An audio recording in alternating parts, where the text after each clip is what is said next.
नमस्कार संगवारियों, आज हम अनुज शर्मा के टॉप 10 ओल्ड मूवीज लेकर आए हूँ। ये मूवी जाने से पहले मेरे चैनल को शेयर लाइक सब्सक्राइब करना ना भूलें।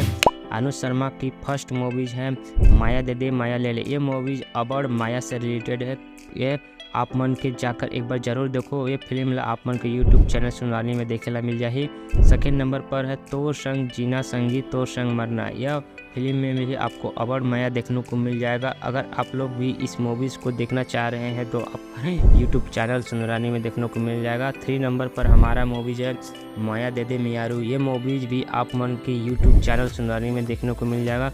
4th नंबर पर है मोर छैया भुइया। यह फिल्म अनुज शर्मा की पहली फिल्म थी, जो उस समय की पहली करियर फिल्म थी, और ये मूवीज़ आपको यूट्यूब चैनल सुनरानी में देखने को मिल जाएगा। 5 नंबर पर हमारा है माँ बाप। यह मूवीज हर कोई को देखना चाहिए, क्योंकि यह फिल्म आपको अपने माता पिता के प्रति कितना प्रेम है यह दिखाया गया है। तो ये मूवीज आप मन को देखने के लिए यूट्यूब चैनल सुनवानी में देखने को मिल जाएगा। 6 नंबर पर हमारा है माया मूवीज। यह बहुत ही उस ज़माने के ब्लॉकबस्टर मूवी साबित हुआ करता था, क्योंकि इस फिल्म में लव के बारे में बहुत ही अच्छे ढंग से प्रस्तुत किया। ये मूवीज आप लोगों को यूट्यूब चैनल सुनवानी में देखने को मिल जाएगा। 7 नंबर पर है मोहन दीवाना तुहूँ दीवानी। यह फिल्म में बताया गया है कि कैसे एक लड़का एक लड़की के पीछे अगर दीवाना है। अगर आप ये फिल्म देखना चाहते हो तो आप ये मूवीज़ को अपने यूट्यूब चैनल सुनवानी में देख सकते हो। 9 नंबर पर हमारी मूवीज है राजा छत्तीसगढ़िया। राजा छत्तीसगढ़िया 2।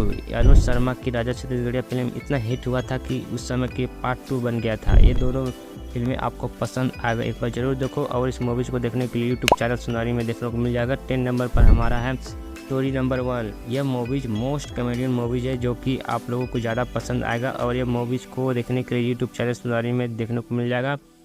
इस सीरीज़ में मैं जितना भी अनुज शर्मा की मोस्ट पॉपुलर मूवीज बताया गया है वो सभी आपको मेरे लिंक डिस्क्रिप्शन द्वारा देख सकते हो, या यूट्यूब चैनल सुनारी में देखने को मिल जाएगा।